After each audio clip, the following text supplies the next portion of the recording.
आपने उस टाइम पे आपके पास 5 ऑब्जर्वेशन टोटल है, टोटल नंबर ऑफ ऑब्जर्वेशन कितने आ गए हमारे पास 5 ऑब्जर्वेशन टोटल है। आपका वहाँ पे बिल आ गया 2000 जो भी आपका उसने है। तो आपको अगर मीन निकालना है तो आपको इस 2000 को इक्वली डिस्ट्रीब्यूट करने के लिए इसका मीन निकालें। मीन होती है किसी भी फिगर की, किसी भी नंबर की इक्वल डिस्ट्रीब्यूशन कैसे हो रही है। तो 2000 डिवाइडेड बाय 5, टोटल जितने पर्सन थे और जितनी हमारे पास वैल्यू थी हमने उसको टोटल से डिवाइड कर दिया, हमारे पास एक मीन निकल के आ जाएगा। तो 5 4 से कितना होता है, ठीक है, तो ये हमारे पास आ गया 400। तो 400 पर पर्सन हमारे पास आ जाएगा, ठीक है।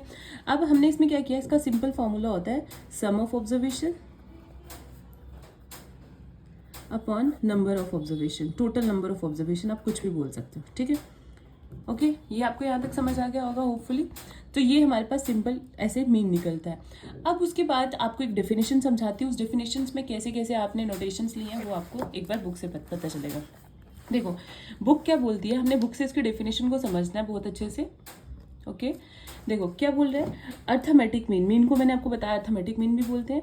Arithmetic mean of a set of observation is their sum divided by the number of observations. यही पढ़ा हमने कि अर्थमेटिक मीन जो है सेट ऑफ ऑब्जर्वेशन का इज सम डिवाइडेड बाय, हमें उन सारी ऑब्जर्वेशन का सम करना है और उनको नंबर ऑफ ऑब्जर्वेशन से डिवाइड करना है।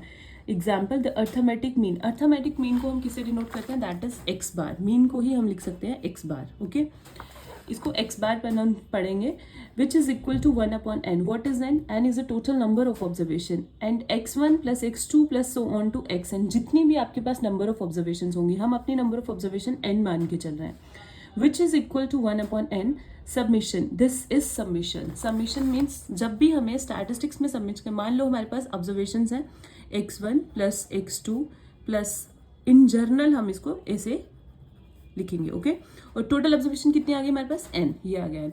अब अगर हमने इसको ऐसे, हम इसको ऐसे भी लिख सकते हैं सबमिशन। सबमिशन का मतलब होता है this sign represent summation. Summation मतलब हम इन सारी वैल्यू का सम कर रहे हैं। ओके इसको लिख सकते हैं सबमिशन। अब सबमिशन ऑफ, सबमिशन होता है कि कहाँ से लेके कहाँ तक हमारी वैल्यू जा रही है। मैंने लिखा summation of i goes to 1 to n।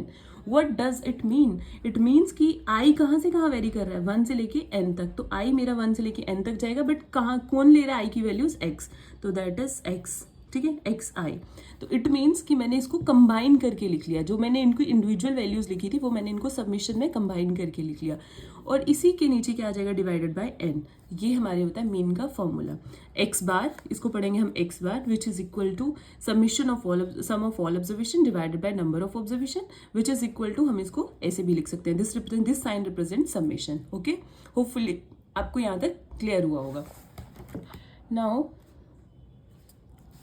Now ये आ गया आपका फर्स्ट केस, ठीक है, जब हम सिंपल टर्म्स में हम अपने मीन को डिफाइन कर देते हैं। नाउ आपने इसी के नीचे एक और चीज़ देखी होगी, इन केस ऑफ फ्रीक्वेंसी डिस्ट्रीब्यूशन। ये सिंपल डेटा था आपके पास, इसमें आपको कुछ भी, आपने सिंपल इसमें मीन निकाल दिया। जब आपको बिल्कुल नॉर्मल ऑब्जर्वेशंस दी हैं और उनकी आपने इक्वली डिस्ट्रीब्यूशन करनी है, जो भी बात हो रही है आप ऐसे मीन निकाल दोगे।